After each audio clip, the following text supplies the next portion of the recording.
We have quite the treat in studio this morning, and you have quite the treat ahead of you.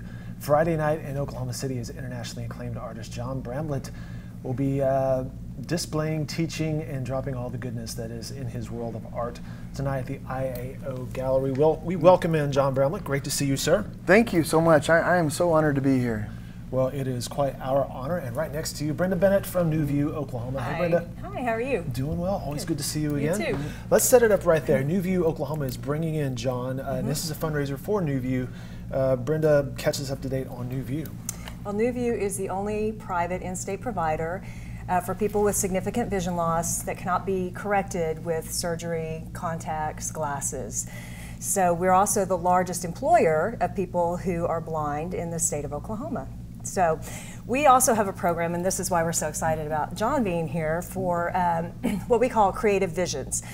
And it is a program for adult students who want to explore the arts. And so throughout the year, they explore different art forms. We have local artists come in and teach them different things. You know, it could be sculpture, it could be painting, pottery. And John is here to not only be at this event tonight to help us raise money, but to also work with these students today. So we're excited about that.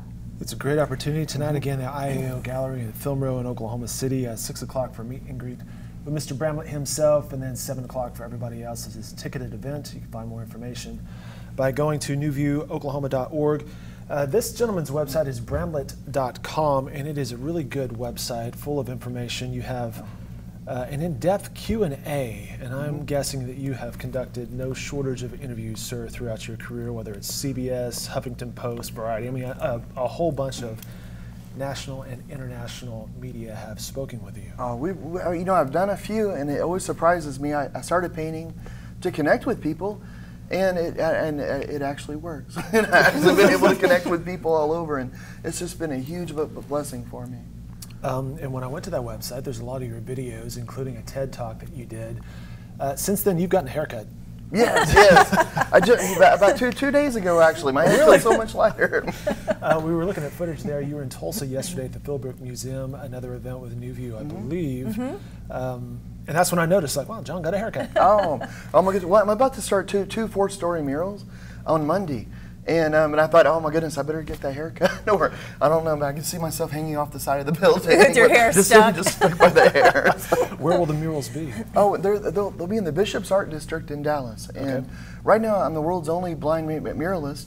And hopefully one day that'll change. We'll get more visually impaired people out there painting murals. But I saw a video where you were painting a mural in New York or Brooklyn, maybe. Yes, yes, well, it sure did. It was the first one that had ever been done by a blind person, which I didn't realize at the time, and it was on the wall. And they said, "Oh, you know, this is the first time anyone's done this." I thought, "No, really," but it was a lot of fun. And these two are going to be 4 stories tall, and are going to send a very positive, happy message. But that's in the future. Today I'm excited because I get to paint with some students in just a couple of hours, and tonight I'm going to be doing some live painting, and I cannot wait to get started. When you do these workshops, let's take yesterday for example in Tulsa. What are some of the questions the students have for you? What are maybe some of the concerns the students have? You know, I was working with the Oklahoma School for the Blind, and they were brilliant. Oh my goodness, the creativity and the imagination just astounded me. I just left so inspired, and you know, the questions are kind of surprising in a way. Like there's really so few, because the energy they have, they just want to dive in and just want to start creating. And it's the wonderful thing about art, I think, is that it's about expression, and all art is about having an idea or feeling and expressing it to someone else. And those kids were amazing at that. It may be all there is to it is expressing, but you take it to a different level. As you can see on the set behind us is some of John's artwork. And Brenda, it is amazing, isn't it? It is amazing. Oh, and thank you. The first time I was introduced to John, I only saw the artwork. I didn't know that he was a visually impaired artist, and I thought it was beautiful because I love color and texture and all of that. But then I started looking at his bio and watching his videos and watching how he paints, and I can't paint a stick figure. So just to see this and knowing that you can't see it is it just blows my mind. And And when you were talking about painting, the painting have different textures to it, that is so interesting to me. Oh, well, thank you. Yeah. Well, thank you very much. And the way that I paint is, if you're sighted, of course, you're just going to use your eyes to know where you are and where you've been on a canvas. If you're visually impaired, then you use your other senses, use your sense of touch. The same way that I use my guide dog. She's laying on the floor. She's too short to be seen, I'm afraid, but she's down there. But if you come out tonight, you can meet her. and most people usually prefer meeting her than me. I know it's always the fuzzy little animal. You had a quip in one of your videos, I believe it was the TED Talk. I think your guide dog at that point may have been Echo. And they're like, "What a handsome fellow." You're like, "Well, thank you." And they were talking about the dog. It's always about the dog, but I understand, and she is a genius. But I paint through touch, and so the work that the eyes would normally do, my hands do instead. And so it's the same way if you're walking down the street and you're using a cane or a guide dog, you're using your sense of touch to know where you are and where you've been. And if you hit a street corner, there's only one place in the city you can be. You're at that intersection. And it's the same way on a painting. I'll draw a line that I can feel. So it's a line that I can actually touch and feel, and then whatever I draw another line and they intersect, I know exactly where on the canvas. The video you're looking at right now is that mural in Brooklyn. That's pretty amazing. How did you do that by touch? I wasn't sure when I started, to be honest, but but you should always risk, and you should always be ready to fail, or you're never going to really succeed at anything. So we started with some different paints, and I brought a bunch of to try different materials, but I just started very slowly, and we tried different. Instead of having raised paints, I mixed the paint so that it was very slick and felt kind of oily, and then we primed the wall with a very rough paint.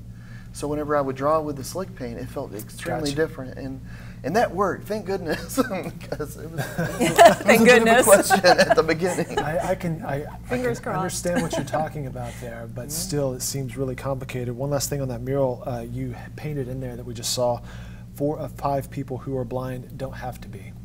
That's true, and it's one of the sad things. And I was lucky. I was personally extremely lucky, because I lost my eyesight while I was going to college, and I ended up getting my degree at the University of North Texas, and that's where I lost my eyesight. But because I was a student, I had a lot of resources thrown my way, and to keep me in school. Most people who have vision problems don't have nearly the amount of resources, and a lot of times people are much older, and sometimes it's just overlooked. So for me, I was extremely lucky, but people need to know what's out there, and that just because you're having vision problems, just because you're having any sort of problem with a disability, it doesn't mean that life's over. There is an incredible amount of accommodations, of help. It's very different than it's ever been. Brenda, it sounds like John has teed you up to tell us a little bit more about some of the services that NewView offers. Well, like I said earlier, we're the only private in-state provider of these comprehensive services. We have low vision clinics in Oklahoma City and in Tulsa, but we see patients throughout the state. So we have occupational therapists that go out into the homes, and so if you're having any issues, if you have a parent who's having trouble seeing, can't read their medicine bottles, if you have a child that you think is having issues seeing, please get a referral. Come see us, and we can help you. We'll give you a low vision exam, and we'll help you figure out the roads to take to succeed. We just want everybody who comes in our doors to live their life to the fullest that they can. John, one of your quotes was, "We all have limitations and exceptional qualities that define us. There will always be more limitation, although there will always be more that we can't do than we can." How did you come to this realization? Whenever I first lost my eyesight, and I also have epilepsy, I feel like that's separated me from everyone. It made me different, and I was really depressed and angry about that. But over time, though, and through painting, I think it's helped me realize that being blind, it makes me more like everyone. Everyone in their life has something that you're having to deal with, an obstacle that just seems like you can't get over, and issues and problems. And I work with children with autism, adults with Alzheimer's, soldiers with PTSD, and even though they're dealing with different issues, we're all the same. Everyone has something in their life. And one of the great things about art, I think, that saved me is that it forces you to focus on the positive. And art is all about what you can do. So what you can't do doesn't even come into the equation. And for me, I paint so much that became a habit. Where I think that's some beautiful advice right there. You say that we should all wear our scars. They just might be the most interesting aspects about us. That's true. You know, we always try to hide our failings and our problems, and you know, but it's the one thing that I think really connects us all together. One other thing I wanted to ask you about, you mentioned that you paint because you're afraid you'd forget what color looked like. Yeah, and you know, I was so worried when I was losing my eyesight. I all my life I've drawn, and growing up I was sick a lot. I was in hospitals. I had a kidney removed the time I was 7, had epilepsy from the time I was 2, that developed into severe epilepsy and ended up getting Lyme's disease. I was just in and out of hospitals. But on a bad day, I had art. And you know, art, when you're drawing, you're not thinking about anything you've lost. You're not worried about the future. You're right in the moment.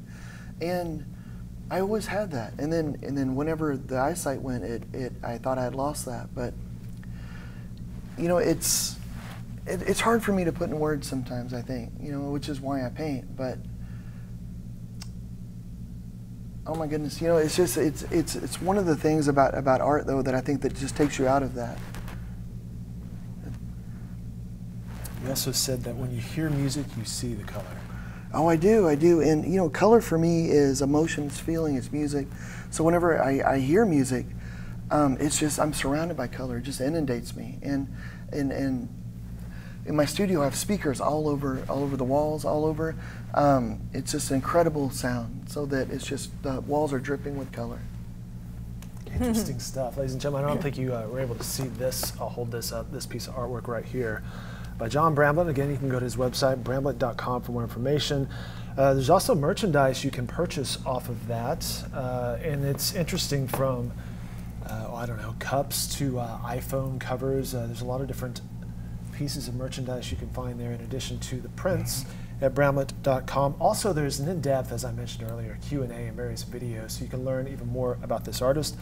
Go see him tonight, 6 o'clock. It's the VIP meet and greet at the IAO over at Film Row. 7 o'clock, doors open for everybody. I should also mention that later this weekend you will be at the Oklahoma City Museum of Art. More information on that, okcmoa.com. John, do you like teaching people? Oh my goodness, it's the best. Most of my time I'm in the studio just by myself or with my guide dog Eagle, and the icing on the cake is actually getting out and being around people. Whenever I lost my eyesight, I thought that was over. I thought anything new in my life was gone, and any connection. And whenever I'm able to go to an event like this and paint and talk, I just can't tell you what it means to me. It's the colors. I just get so inspired, and I go back, and it's an explosion of painting after an event like this for me. Interesting. Well, it'll be interesting to see what sort of creativity comes out of a weekend like this when you get back to your home base down in Texas. Brenda, one last question for you in NewView. This will be something very inspirational and beneficial for the clients that you work with, and frankly, everybody who shows up. Yeah.